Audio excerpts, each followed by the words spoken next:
Good evening my friends. आज मैं आपके लिए लेकर के आया हूँ सेट नंबर 50 सीजीएल का और सेट नंबर 51। दो सेट्स को हम लोग एक ही वीडियो में आज कवर करने वाले हैं। एक वीडियो में एक सेट का पैसेज कराया जाएगा और एक सेट का पैसेज नहीं कराया जाएगा। अगर समय लगता है तो दोनों का ही करा दूंगा, समय नहीं लगता है तो दोनों का में से एक का कराऊंगा।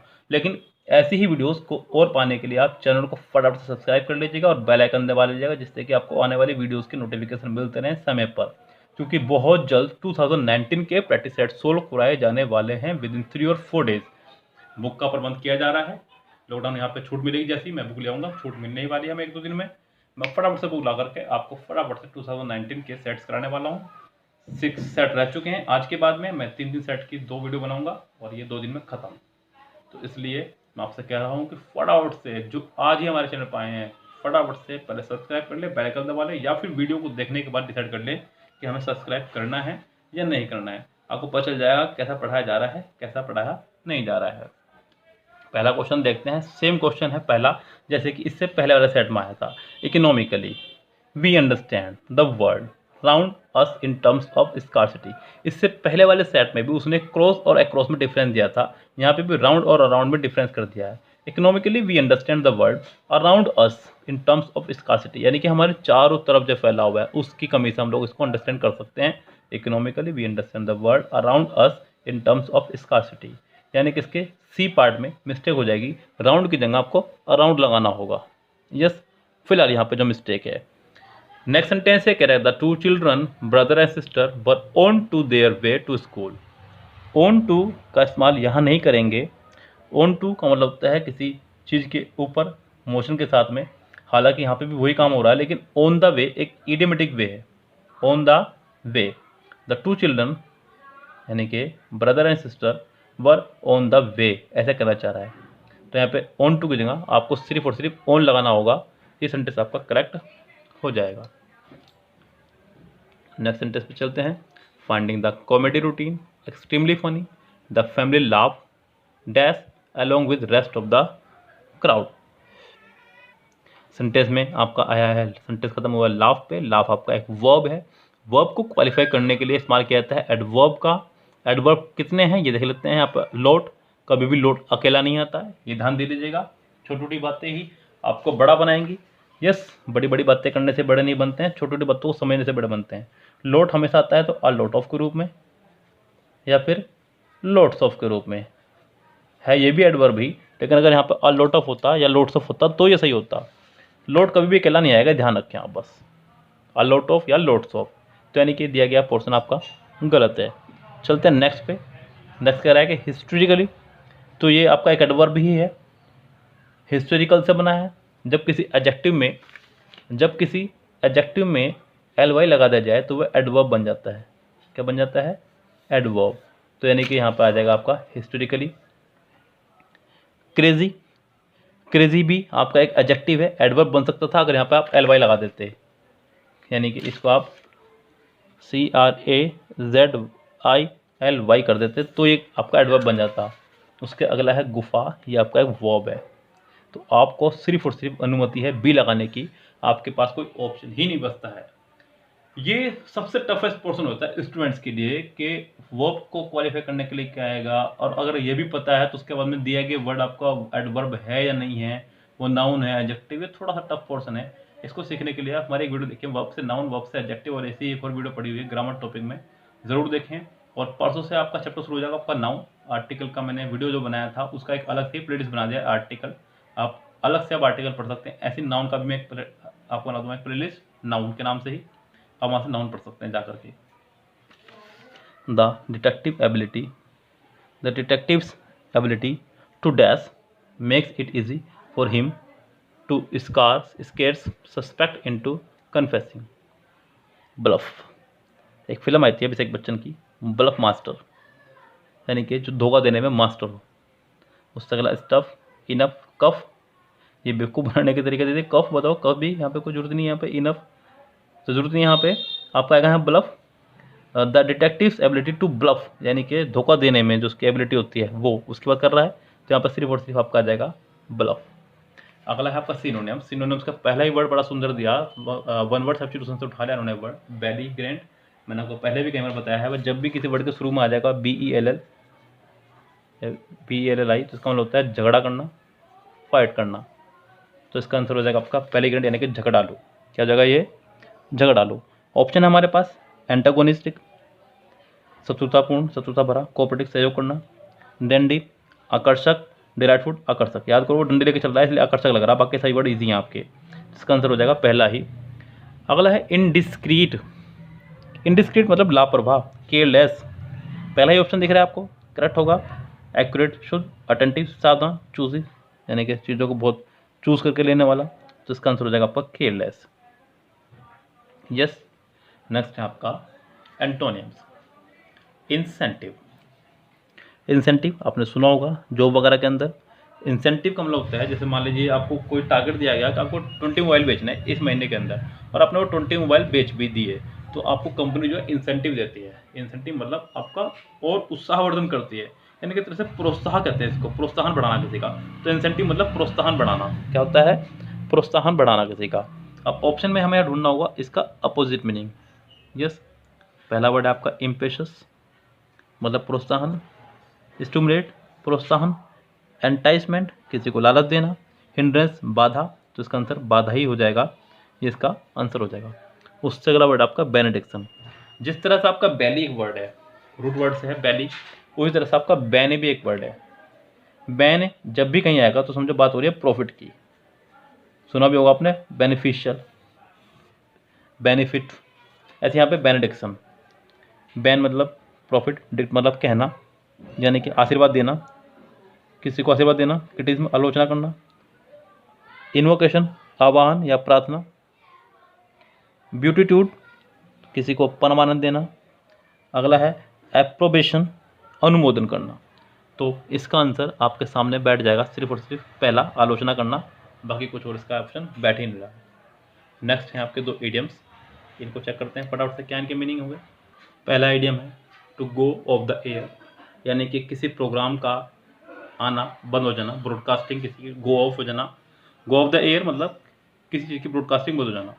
तो to stop broadcasting a radio और टीवी प्रोग्राम।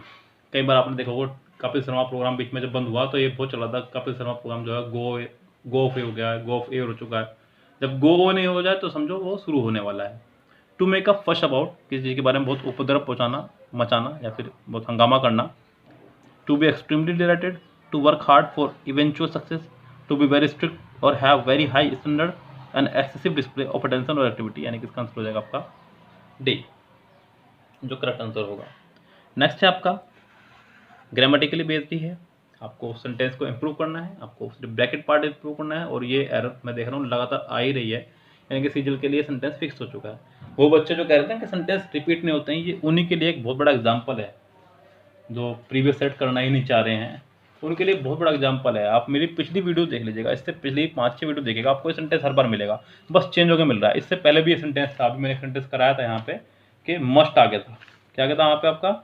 मस्ट था। मस्ट के साथ मैंने आपको बताया था कि वो जैसे कि सेंटेंस का लिखा हुआ अभी तक भी पहली वीडियो का क्लैरिफिकेशन, मॉडल वर्ब के साथ फर्स्ट फॉर्म आती है, इससे पहले सेट में ही था। तो यहाँ पे भी आई शुड मॉडल वर्ब दी गई है, मॉडल वर्ब के साथ वर्ब की फर्स्ट फॉर्म आएगी, जबकि हैज वर्ब की फर्स्ट फॉर्म नहीं है, हैव होती है फर्स्ट फॉर्म, हैज उसका एस या ईएस फॉर्म है, यानी कि दिया गया पोर्शन गलत है। जब ये गलत है तो ये भी गलत होगा, यानी कि दो ऑप्शन नहीं हो सकते, और नो इम्प्रूवमेंट भी नहीं हो सकता। ये कंफर्म हुआ। मॉडल वर्ब के साथ हमेशा आती है वर्ब की फर्स्ट फॉर्म, हैव वर्ब की फर्स्ट फॉर्म है। जो तीसरा ऑप्शन है वो है बीन। क्या है ऑप्शन आपका? बीन। बीन थर्ड फॉर्म है बी की, ये भी नहीं सकता बिकॉज मॉडल वर्ब है।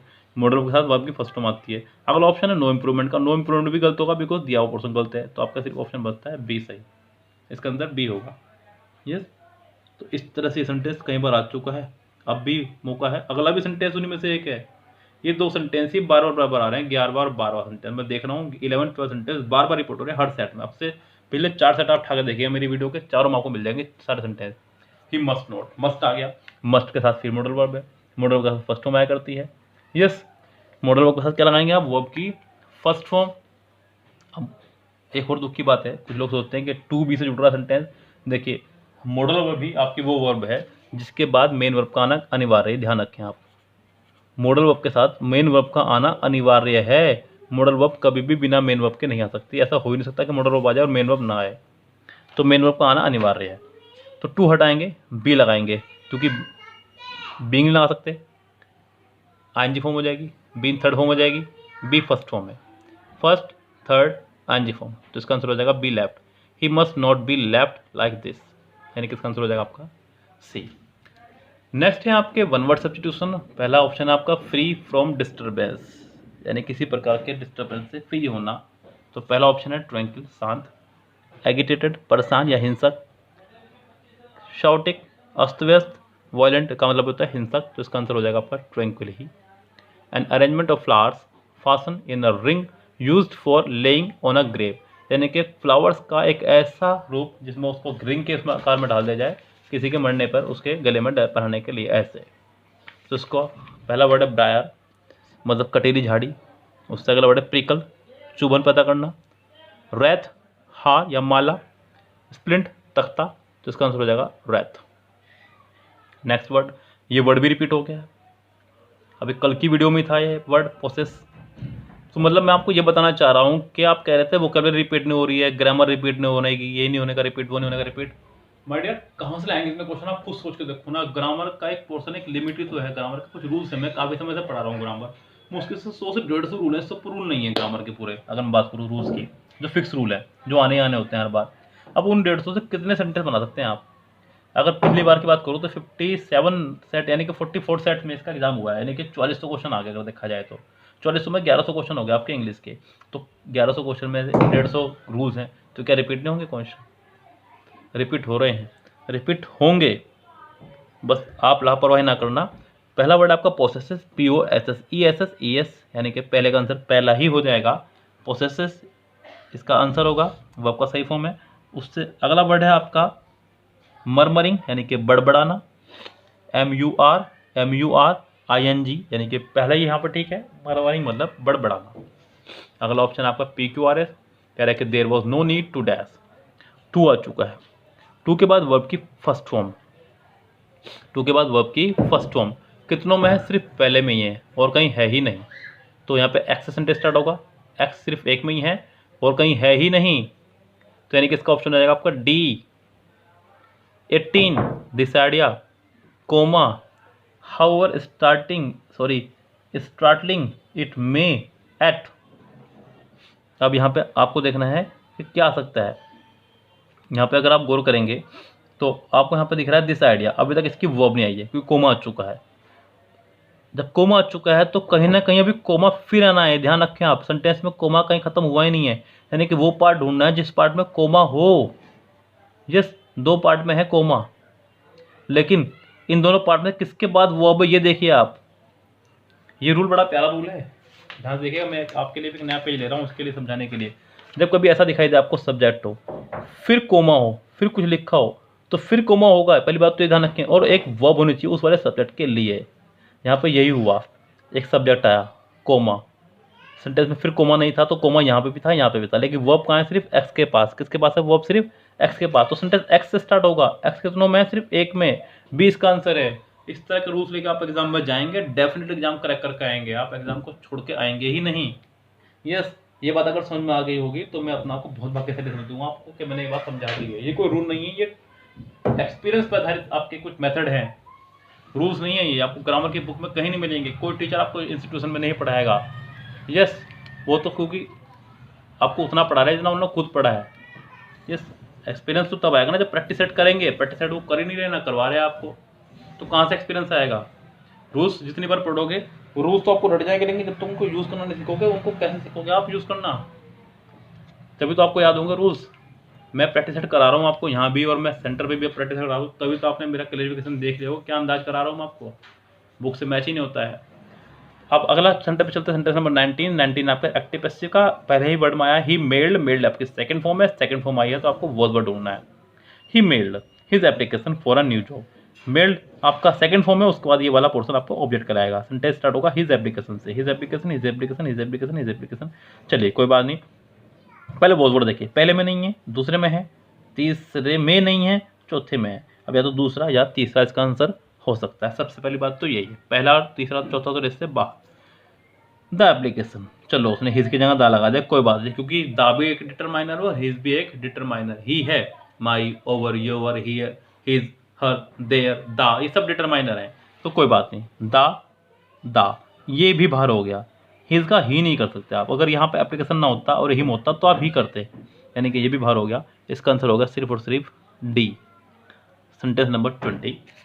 ओह what a dirty child said my aunt. Oh what a dirty child said my aunt. चलिए, सेंटेंस आपका एक्सक्लामेटरी। कैसा सेंटेंस आपका? एक्सक्लामेटरी। तो एक्सक्लामेटरी वर्ड आना जरूरी है। Exclaimed, exclaimed, exclaimed, exclaimed. Sentence जुड़ेगा दैट से। किससे जुड़ेगा सेंटेंस आपका? दैट से। लेकिन सेंटेंस में डब्ल्यू फैमिली भी है तो आप इसे वर्ड से ही ऐड कर देंगे, लेकिन मेरी राय में नहीं सही बैठेगा, क्योंकि दैट से सेंटेंस को जुड़ना जरूरी रहेगा। अगर सेंटेंस एक्सक्लामेटरी हो तो सेंटेंस को दैट से कनेक्ट कीजिए, इसलिए आप सेंटेंस का यहाँ से ए पोर्शन भाग कर दीजिए और डी पोर्शन भाग कर दीजिए। सेंटेंस में बचता है सिर्फ बी और C. My aunt exclaimed disgustedly that the child is very dirty. Direct से इंडरेक्ट बना रहे हैं, पिछला पोर्शन सेकंड फॉर्म में है तो अगला पोर्शन प्रेजेंट में कैसे हो सकता है? अगला पोर्शन भी पास्ट में ही होगा, यानी कि इसका आंसर हो जाएगा सी। चलते हैं नेक्स्ट पे। नेक्स्ट है आपका passage. Genetic variation is the constant cornerstone of evolution, without which there can be no natural selection, and so a low genetic diversity decreases the ability of a species to survive and reproduce, explains lead author Joseph Moodley, professor at the Department of Zoology, University of Venda in South Africa. 2 centuries ago, the black rhinoceros, which roamed much of sub-Sahara Africa, had 64 different genetic lineages. But today, only 20 of these lineages remain, says the paper. The species is now restricted to 5 countries: South Africa, Namibia, Kenya, Zimbabwe, Tanzania. Genetically unique population that once existed in Nigeria, Cameroon, Chad, Eritrea, Ethiopia, Somalia, Mozambique, Malawi, Angola have disappeared. The origins of the genetic erosion coincided with colonial rule in Africa and the popularity of big game hunting from the second half of the 20th century. However, poaching for horns has dramatically depleted their population and genetic diversity, especially in Kenya and Tanzania. What is important for evolution? पिछले पैरे में, यानी कि पिछले page पर पहले ही line में इसका जिक्र हुआ है जेनेटिक वेरिएशन। मैं आपको दिखा देता हूँ, आपको शायद संतुष्टि हो जाएगी इस बात से। पहले ही लाइन में इसका जिक्र हुआ है जेनेटिक वेरिएशन। जेनेटिक वेरिएशन यानी कि इसका आंसर हो जाएगा पहला ही, genetic variation. Sub Sahara Africa has lost how many black rhino genetic lineage in 200 years.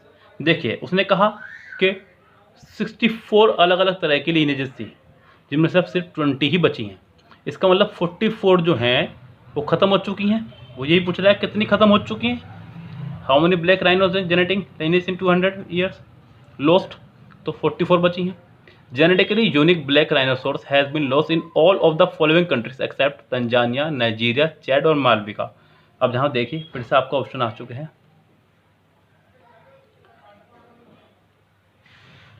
Existed इन ये यस, यहाँ पे एक ऑप्शन आपका चैड, यस, तो इसका आंसर हो जाएगा आपका 23 का Nigeria, Cameroon, Chad, Eritrea, Ethiopia, Somalia, Mozambique, Malawi and Angola. यहाँ पे वर्ड कौन से नहीं आया? सिर्फ आपका तंजानिया। कौन सा वर्ड नहीं आया? सिर्फ और सिर्फ तंजानिया, तो इसका आंसर हो जाएगा A. From the second half of the 20th century, what has caused a dramatic fall in black rhinoceros population? Poaching, colonial rule, big game hunting और फॉल इन जेनेटिक डाइवर्सिटी। तो ये भी यहाँ पे जिक्र हो रहा है, पैराग्राफ है, कह रहा है कि from the second half of the 20th century, however poaching for horns has dramatically depleted their population, यानी कि उनके सींग की वजह से। यस, तो इसका आंसर हो जाएगा पहला ही A. Genetic diversity is proportional to species population, the ability of a species to survive and reproduce. Genetic diversity जो होती है स्पेसीज को रिप्रोड्यूस करने के लिए होती है, तो इसका आंसर आपका बी ही हो जाएगा, जो कि करेक्ट ऑप्शन होगा। तो ये था आपका सेट नंबर 50, जिसका मैंने आपको पैसेज भी करा दिया है।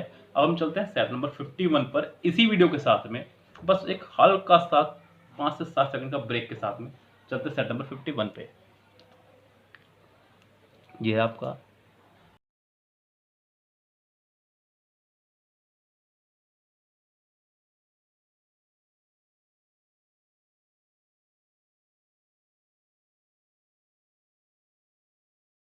आपका सेट नंबर 51। 51 के सेट पे चलते हैं। जितना मुझे बोलना था मैं इस वीडियो में शुरुआत में बोल चुका हूँ। तो चैनल को सब्सक्राइब शेयर लाइक कर लीजिएगा, जिससे कि आपको आने वाली वीडियोस के नोटिफिकेशन मिलते रहें। चलते हैं पहले सेट पे। कह रहा है कि I took the shortest way through the little park close the palace. Close और नियर मैंने पहले ही बताया, इनके साथ में प्रपोजिशन आया करती है, तो बाय या to. I took the shortest way through the little park close to the palace. यहाँ पे क्लोज के बाद में टू का इस्तेमाल होगा। आगे जाने के लिए हम वैसे भी टू का इस्तेमाल करते हैं प्रपोजिशन का। जब आपको आगे जाना हो तो आगे जाने के लिए टू का इस्तेमाल करते हैं, और पीछे से आने के लिए फ्रॉम का इस्तेमाल करते हैं। I am coming from Saharanpur, I am going to Jaipur. आगे जाने के लिए टू, पीछे से आने के लिए फ्रॉम का। आगे चलते हैं सेंटेंस पे। As it came to a stop, the conductor called over in a loud voice. Called over की यहाँ जरूरत नहीं है, यहाँ पे जरूरत है आपकी कॉल आउट की। ये एक फ्रेजल वर्ब है। कॉल आउट का मतलब होता है पुकारना। क्या होता है? पुकारना। कॉल ओवर मतलब बीत जाना। As it is came to a stop, जैसे स्टॉप आया था, conductor called out in a loud voice, तो बहुत तेजी से पुकारता है वो कि भैया ये वाले स्टेशन वाले यहाँ पे उतर जाएं। यानी कि यहाँ पे ओवर की जगह आपको आउट लगाना होगा। नेक्स्ट सेंटेंस पे चलते हैं। Moving to the city was I dash for the straightest country god. Option क्या क्या है इनको देखते हैं। पहला ऑप्शन है क्लियरिंग, उससे अगला वर्ड है फ्रीइंग, सेविंग और ओपनिंग। यानी कि moving to the city was I dash for the straightest country god, यानी कि बहुत अधिक नैतिक लड़की को देखा। अब यहाँ पे जिक्र हो रहा है आई डैश।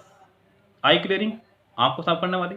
आई फ्रीइंग, आँख को आजाद करने वाली। आई सेविंग, आँख को बचाने वाली। आई ओपनिंग, आँख खोलने वाली। यार आँख खोलने वाला सच ऐसे ही बोलते ना। Moving to the city was eye opening, यानी कि आँख खोलने वाली गर्ल। ऐसी कोई लड़की जो देखकर सबकी आंखें फटी रह गई हो, आंखें खुली रह गई हो, कुछ अजीबोगरीबी होगी। यस, तो यहाँ पर आपका आंसर हो जाएगा D. With a blood test a physician was able to dash the woman pregnancy. Blood test के बाद ही वो पता है प्रेगनेंसी के बारे में, तो यहाँ पर आपका आ जाएगा सिर्फ और सिर्फ कन्फर्म, बाकी की यहाँ पर कोई रिक्वायरमेंट नहीं है। With a blood test a physician was able to confirm the woman pregnancy. Confirm.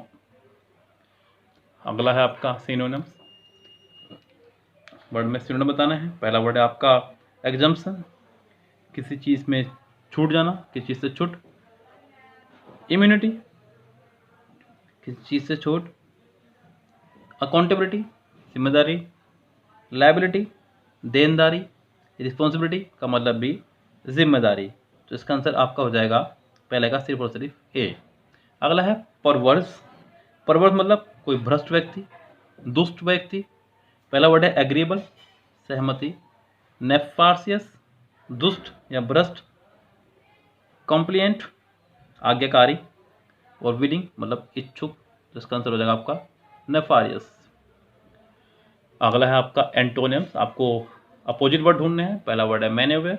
मैन्योवर यानी मान्यवर से याद कर लिया इसको आप, चतुराई से किसी का संचालन करना, किसी काम को। पहला वर्ड है टू मैनिपुलेट, चालाकी से संचालित करना, जिसका सिनोनिम्स हो जाएगा। उससे अगला वर्ड है टू प्रोसीड, आगे बढ़ना। टू सीज, रोकना। टू मैशिनेट, चलाना, तो इसका आंसर टू सीज हो जाएगा। अगला वर्ड है अवॉइड, टाल देना, डिले कर देना, नजरें चुराना। टू एड, सहायता। टू डिटर, रोकना, घृणा। फॉर स्टॉल, और मतलब पहले ही। यस, स्टॉल मतलब रोकना, फॉर स्टॉल पहले ही रोक लगा देना। टू परक्लूड, किसी को काम को असंभव बना देना। इसका आंसर हो जाएगा टू एड, किसी की सहायता करना किसी काम में। अगला है आपका idioms. To go to somebody's head और टू मेक अमेंड्स। पहला वर्ड है आपका to go to somebody's head, यानी किसी के सिर में घुस जाना, यानी कि उसको चक्कर आ जाना, डिजी फील होना उसको। To have a huge ego, to complain to the highest authority, to make someone dizzy और slightly drunk, to arrive to the central point of the topic. तो इसका आंसर हो जाएगा आपका C, to make amends. Make amends का मतलब होता है जैसे मान लीजिए मेरे साथ कोई नुकसान हो गया हो और उसके बदले में आपको कुछ मैं पैसा दूं, यानी कि जैसे कह सकते हैं किसी का हट जाना देना, कह देना किसी को हट जाना देना। तो टू कंपनसेट, टू कंपनसेट, मेरे को हिंदी में इसको नहीं बताना आ रहा है, लेकिन इसका आंसर टू कंपनसेट हो जाएगा, किसी का हट जाना यानी किसी का भरपाई करना। वाई शुड वी बोदर्ड, फिर वही मिस्टेक जो पिछले सेट में आई थी। मैं आपसे कह रहा हूं कि सेंटेंस और रिपीट, और दोनों सेंटेंस रिपीट है इस बार भी, मुझे दिख जाएगा सेंटेंस भी। मॉडल वर्ब, मॉडल वर्ब के साथ हमेशा वर्ब की फर्स्ट फॉर्म आया करती है। कौन सी फॉर्म आया करती है मॉडल के साथ? वर्ब की फर्स्ट फॉर्म। यहाँ पे बोदर्ड सेकंड फॉर्म लगाई। बोदर्ड का मतलब होता है परेशान करना, पहली फॉर्म फर्स्ट फॉर्म है, दूसरी आईएनजी फॉर्म है। उससे अगला है टू बोदर्ड, टू भी नहीं आएगा क्योंकि मॉडल का मेन वर्ब का आना कंपलसरी है। तो इसका आंसर हो जाएगा आपका bother. Why should be bother, जो सी ऑप्शन है वो आपका टू बोदर है। क्या है? To bother. मॉडल वर्ब कभी भी बिना मेन वर्ब के आ ही नहीं सकती। यही बात मैंने अभी इससे पहले सेट में बताई, सेट नंबर 50 में, इसी वीडियो में ही। आप भी देख रहे होंगे, सुन रहे होंगे, मैं बता रहा हूँ कि सेंटेंस रिपीट हो रहे हैं माय डियर। प्रैक्टिस करने इसलिए जरूरी है। यस, अभी भी मौका है, कर लीजिए प्रैक्टिस सेट। मैं बार बार आपको समझा रहा हूँ तो कुछ सोच के ही समझा रहा हूँ। चलते हैं नेक्स्ट सेंटेंस पे। आई एब्सोल्युटली मस्ट, फिर से आ गया मस्ट, सेम सेंटेंस सेम सब कुछ, बस सब्जेक्ट वर्ब बदला है, बाकी कुछ नहीं। मस्ट आ चुका है, मस्ट के साथ वर्ब की फर्स्ट फॉर्म आया करती है, सीन थर्ड फॉर्म है, सेकंड फॉर्म है, या आईएनजी फॉर्म है। आपके पास कुछ और ऑप्शन बचता ही नहीं है सी के अलावा। सी में सी ही लगाना है। यस, तो देख रहे हैं ना आप, पहले 6 सेट में सेंटेंस रिपीट हो रहे हैं, और क्या चाहिए आपको। वो बच्चे जो ये पेपर देकर के आए होंगे, उन्होंने अपना दोस्तों को बताया होगा कि ये सेंटेंस आए थे, वो जब तैयारी करके गए होंगे सेम सेंटेंस लगाओगे बस जन्नत यहाँ। सेंटेंस नंबर 13 और 14 है आपके one word substitution. To make, to move back and forth और साइडवेज। टू मूव यानी कि मूव करना, बैक एंड फोर्थ, बैक मतलब पीछे, फोर्थ मतलब आगे, यानी कि इधर उधर भटकना, इधर उधर भटकना। पहला वर्ड है सोजर्न, थोड़ी देर के लिए कहीं ठहरना। उससे अगला वर्ड है आपका टेरियंस, निर्लजता, बेशर्मी। ट्रावर्स, आर पार जाना, यस, लांघना। और उससे अगला वर्ड है ब्रीदर, यानी कि दम भर का आराम, थोड़ी देर का रेस्ट करना। तो इसका आंसर हो जाएगा आपका C, the remains of something that has been badly damage. कोई चीज़ बुरी तरह बर्बाद हो चुकी है, बस थोड़ा बहुत जो बचा है उसके लिए। पहला वर्ड है प्रिस्टीन, मूल या असली। उससे अगला वर्ड है इमैकुलेट, त्रुटिहीन, जो कभी गलती ही ना करता हो। रैकेज, नाश या मलबा। और डी आपका सटराइट, ये लगाता है बंजर के लिए या बांझ के लिए। तो इसका आंसर हो जाएगा आपका रैकेज ही, यानी कि सी। उससे नेक्स्ट है आपका वोकेबलरी, आपको बताना है इनमें से कौन सी स्पेलिंग ठीक है। स्पेल ठीक के लिए आपको सिर्फ और सिर्फ मेरे वर्ड पे चलना है। मैं स्पेलिंग जो बोल रहा हूँ, पहला वर्ड है म्यूटिनीर, MUTINEER, MUTINEER, MUTINEER, यानी कि इसका आंसर हो जाएगा आपका डी, जिसका मतलब होता है आंदोलनकारी। उससे अगला वर्ड है आपका ओबीसेंस, यानी कि OBEISANCE, OBEISANCE, सम्मान या श्रद्धा, यानी कि इसका आंसर हो जाएगा पहला ही, OBEISANCE। चलते हैं नेक्स्ट सेंटेंस पे। नेक्स्ट है आपका PQRS, जो कि आ रहे हैं grammatically based. Only, over only enemies war, खत्म बात। सेंटेंस वर्ब पे खत्म हुआ है। आपको ढूंढना है ऑब्जेक्ट। ओवर ओनली एनिमीज वर, हमारे जो एकमात्र दुश्मन हैं वो हैं, क्या हैं? फ्रॉम तो आने से रहा, रैदर आने से रहा, तो क्या हो सकते हैं वो? Heat, thrust and flies. क्यों? क्योंकि वर है, प्लूरल है, तो प्लूरल ही, यानी कि कई सारे ऑब्जेक्ट चाहिए थे। सेंटेंस स्टार्ट होगा एक्स से, एक्स से आपका 2 में। अब एक्स के बाद में वाई जाएगा या एक्स के बाद में जेड, ये आपको देखना है। बट फार, बट फार, फार के बाद comparative, but far rather, but far rather, यानी कि एक्स के बाद जेड आएगा, यानी कि इसका आंसर हो जाएगा आपका सी। 10, आई stand on a dash, I stand on a dash, मैं खड़ा था डैश पे। अब किस पर, ये आपको बताना होगा। I stand on a dash, hill हो सकता है, अपॉन तो आने से रहा, बिकॉज ऑन पहले से ही है। स्ट्राइकिंग भी नहीं आएगा क्योंकि आर्टिकल खड़ा हुआ है, आर्टिकल के बाद कोई नाउन चाहिए बिकॉज आर्टिकल एडजेक्टिव की तरह काम करता है। तो आई stand on a hill and watch a labourer striking, labour की स्ट्राइकिंग देख रहा था, यानी कि एक्स के बाद जेड चाहिए, एक्स के बाद जेड आपका बी में है, इसका आंसर बी हो जाएगा बिल्कुल सही शब्दों में। चलते हैं नेक्स्ट सेंटेंस पे। नेक्स्ट सेंटेंस एक्टिव पैसिव का कह रहा है कि the painter painted the entire bungalow. ये सेंटेंस पूरा का पूरा ही रिपीट है, पहली वीडियो में आ चुका है। हालांकि अब सारी वीडियो पे तो आप जाके चेक नहीं करेंगे कहाँ पर आया था, क्योंकि ये मैं भी नहीं कंफर्म हूँ कि कौन सी वीडियो में आया था, तो मैं आपको बताऊँ कि वीडियो नंबर ये, उस दिन ये, क्वेश्चन नंबर ये, तो आप चेक करें तो संभव नहीं है, लेकिन सेंटेंस रिपीट हुआ है तो मैंने आपको बता दिया। The painter painted the entire bungalow. आपको दिख रहा है पेंटेड, पेंटेड यानी कि वर्ब की सेकंड फॉर्म। लेकिन आप एक बात तो गौर कर रहे होंगे, सेंटेंस रिपीट हो रहा है नहीं हो रहा छोड़ दीजिए, लेकिन रूल रिपीट हो रहा है सिर्फ और सिर्फ। कौन से रूल आ रहे हैं? Past indefinite. कौन सा रूल आ रहा है एक्टिव पैसिव में बार बार? पास्ट इंडेफिनिट, कि वर्ब की सेकंड फॉर्म हो तो उसे वॉज वर्ब बदलना है, बार बार यही आ रहा है, इसके अलावा कोई रूल नहीं आ रहा है। मैंने आपको कहा ना कि रूल्स रिपीट होते हैं भाई, सेंटेंस तो चेंज करना बहुत ईजी होता है। Ram is writing a letter, Ram की जगह श्याम लगा दो, हो गया सेंटेंस चेंज। श्याम की जगह सोहन लगा दो, सेंटेंस चेंज हो गया। सोहन की जगह मोहन लगा दो, सेंटेंस चेंज हो गया। सेंटेंस चेंज करना इंग्लिश में बहुत ईजी काम है, बहुत बड़ी बात नहीं है सेंटेंस को चेंज करना।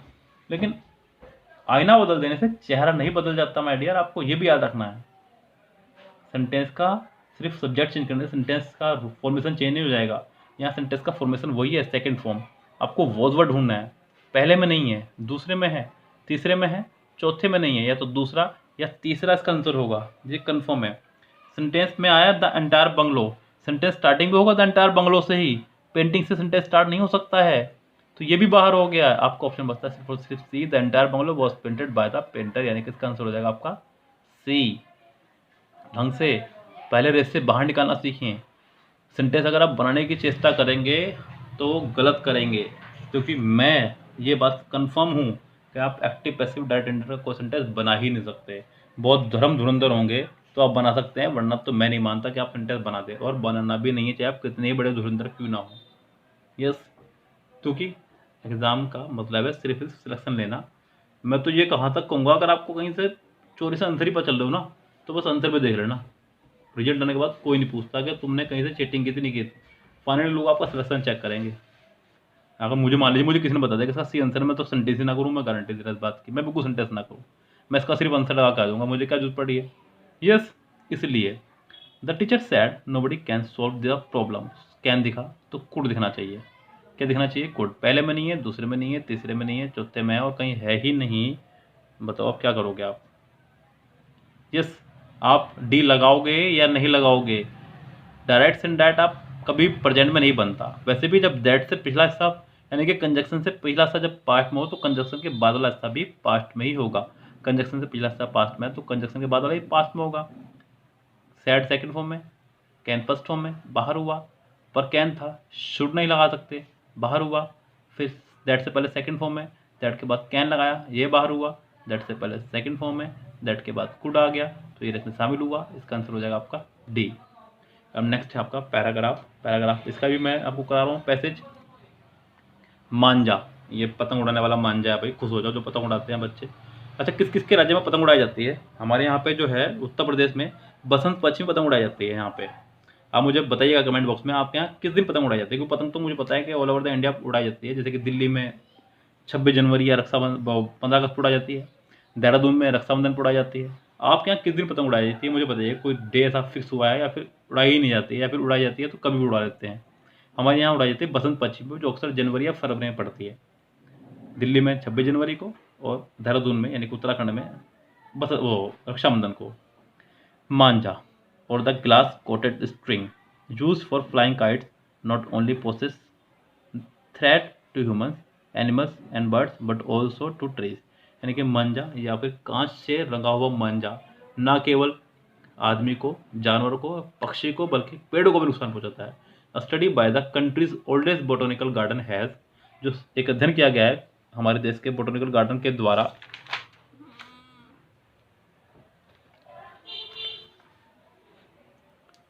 रिवील्ड, उसमें ये खुलासा हुआ है कि it poses a great threat to trees, इससे पेड़ों को बहुत नुकसान हुआ है। But how can a snapped string struck in a kite kill the tree? किस तरह से कटी हुई पतंग का मांझा पेड़ को नुकसान पहुंचा सकता है? apparently it does so by allying with the creepers in the garden। किस तरह से वो गार्डन में क्रीप करता हुआ पहुंच सकता है। A research paper by 3 scientist, एक 3 साइंटिस्टों के रिसर्च पेपर ने of the Acharya Jagadish Chandra Bose Indian botanic garden, ये हमारे एक बोटनिक गार्डन का नाम है, Acharya Jagadish Chandra Bose Indian botanic garden, located in West Bengal, Paschim Bengal में है, हावड़ा डिस्ट्रिक्ट में है। Illustrate in detail how the मांझा in collusion with climbers does the damage, किस तरह नुकसान पहुंचाता है। The abandoned torn kite strings act as an excellent primary supporting platform for the tender climbers, giving easy passage to reach the top of the trees. Literal branches from the top of the climbers and the accessory branches from the ground reach the top, taking support of the first climber, completely cover the tree top, thus inhibiting the penetration of sunlight, says the research paper। यानी कि क्या होता है कि जब पतंग cut जाती है, पतंग कटने के बाद वो पेड़ पर अटक जाती है, पेड़ पर पतंग अटक के मांझा नीचे लटक गया, उस मांझे के द्वारा नीचे जो बेल वगैरह हैं, कुछ बेल ऐसी हैं जो सहारे से ही बढ़ती हैं, वो बेल उस मांझे पर लपट करके पूरे के पूरे पेड़ को उन्होंने कवर कर लिया है। अब वो धूप जो आ रही थी वो बेल को तो मिल रही है लेकिन पेड़ को नहीं मिल रही है, ये नुकसान हो रहा है कटी हुई पतंग से भी पेड़ों को, ये कहना चाह रहा है writer. Abandoned torn kite string struck in trees benefit whom, किसको बेनिफिट दे रही है, ह्यूमंस को तो नुकसान है, क्रीपर्स को फायदा है, उसके बाद बर्ड्स को नुकसान है और ट्री को भी नुकसान है। सिर्फ फायदा किसको है, क्रीपर्स को, क्योंकि क्रीपर उसके माध्यम से पेड़ तक पहुंच जाती हैं और पूरे पेड़ को कवर कर लेती हैं। क्योंकि पेड़ पहले ऊपर हो और क्रीपर्स नीचे, तो उनको धूप नहीं पहुंचेगी। अब क्रीपर्स ने पेड़ के ऊपर ही अपना हिसाब बना लिया तो क्रीपर्स को धूप पहुंचेगी, पेड़ को नहीं पहुंचेगी। How many scientist contributed to a study by countries oldest botanical garden on how manjha can kill a tree, यहाँ पर जिक्र हुआ है 3 साइंटिस्ट, कितने 3, तो इसका आंसर हो जाएगा आपका साफ साफ 3। How can a tree be killed by a creepers, किस तरह से पेड़ को नुकसान पहुंचता है क्रीपर्स के द्वारा, by blocking its access to sunlight, जी मुझे यही सही लग रहा है, by wrapping its tentacles around its branches, by sucking away the nutrients, by secreting toxic chemicals, पहला ही आंसर सही हो जाएगा। What would be the acronym for India's oldest botanical garden, acronym क्या हो सकता है। देखिए एक्रोनियम क्या होता है, एक होता है एनोनियम्स, एक होता है एक्रोनियम्स, एक होता है एब्रीविएशन। एब्रीविएशन किसी चीज़ का शॉर्ट फॉर्म, किसी भी चीज़ का शॉर्ट फॉर्म जो हो उसे बोलते हैं एब्रीविएशन। क्या बोलते हैं उसको, एब्रीविएशन। जैसे कि आप पढ़ते हैं केमिस्ट्री, आपने लिखा Cl तो आप समझ गए कि ये क्लोरीन है, तो क्लोरीन का ही शॉर्ट वर्जन है। आपने लिखा H तो ये हाइड्रोजन है, आपने लिखा He तो ये हीलियम है, तो ये इसके एब्रीविएशन है। एक्रोनियम क्या होते हैं, एक्रोनियम का मतलब होता है एक्रोनिम, निम मतलब नेम, एक्रो मतलब तोड़ करके। जैसे कि मैंने कोई किताब लिखी सौरभ ने, साथ में मेरी वाइफ ने लिखी पूजा ने, साथ में मेरे बच्चे ने लिखी कुंज ने, और मेरी लड़की ने लिखी क्यारा ने, तो उस बुक का मैंने नाम दिया SPKK बुक, SPKK बुक। तो ये आपका एक्रोनियम है, हम सबके नाम का पहला अक्षर लेकर के उसको बना देते हैं, उसको बोलते हैं एक्रोनियम। सौरभ पूजा कुंज क्याराज बुक, ऐसे ही यहाँ पे एक्रोनियम बनाया गया है। आप देख रहे होंगे AGCBIBG, एक्रोनियम लिया। आचार्य Jagadish Chandra Bose Indian botanic garden, तो मैं इसको अगर लूँ तो मेरा बन रहा है ये आचार्य Jagadish Chandra Bose Indian botanic garden जी। AGCBIBG, AGCBIBG यानी कि इसका आंसर पहला ही सही हो जाएगा।